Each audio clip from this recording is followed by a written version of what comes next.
to do well, but it's faster. The software takes longer, but it lasts longer. Software platform can last 15, 20 years. And that's what we've tried to build with Mac OS X. So, I've got some things I'd like to go through in slides. And why don't we get my slides up now?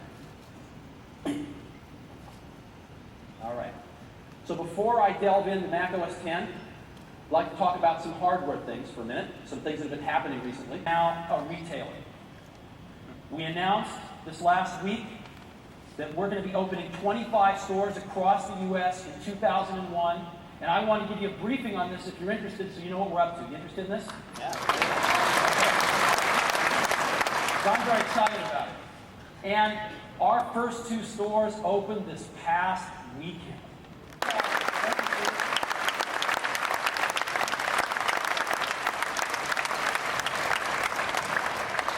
Well, like Steve said when he first came up here, it's great to be up to. It was still based on the same roots. So a lot of the original source code, unfortunately, was still in there. Being developers write applications that are both client and server. Now, these server applications also have some kind of a front end, and WebObjects 5 supports both HTML and Java clients. It doesn't matter. You get to pick whichever one you want based on the functionality that you want.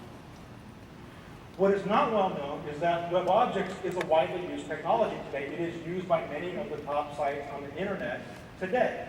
And that includes Apple's own sites, including the Apple Online Store, various parts of iTools, and others. So it's a very popular and proven technology. And I'm pleased to announce that it is shipping and available today.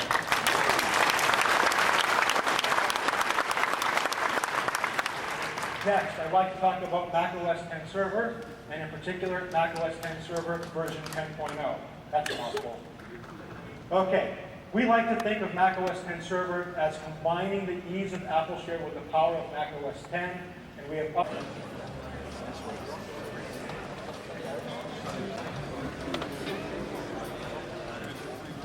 out the door and building the software is only a small piece. Mac OS X Server is GM, and not only is it all GM software, you can hold it all in one hand and carry it around for a full day without getting tired, thanks to the new titanium PowerBook G4. It's a wonderful time to be an Apple developer. We're very excited that the original web application server is now available in Java. And we really want the world to know that this is the incredibly powerful way to create Java server applications. There's a lot of people building server applications in Java. A lot of them putting an awful lot of effort into it. We want to say, hey, we want people who are smart but lazy to do it the WebObjects way.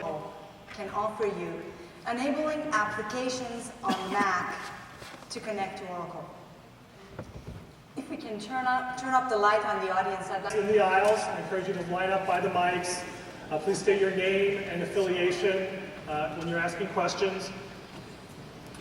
Welcome to session 609, Developing Desktop Applications with WebObjects.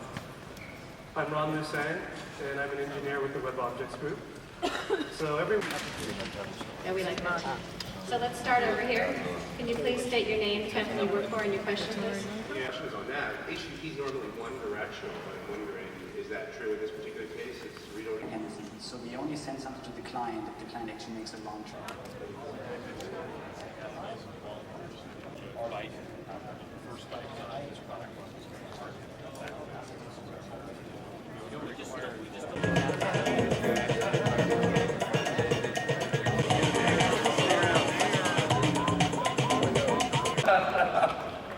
Let me just tell you guys something really quick. First of all, I'm really glad that all of you guys could make it to the design awards tonight. The other thing that's been kind of interesting for me is when I first got here on Sunday, actually, and started working with it, I was introduced to so many people as the new vice president of the Worldwide Developer Relations Group. Turn off the X-ray machine, man. None of that stuff.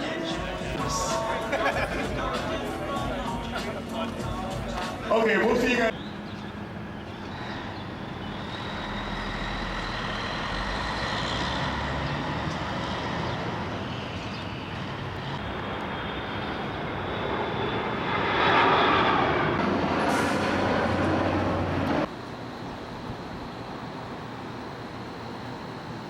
Go and speak. I think Eric is going up now already. And look, a lack of technology you can consider because we are there.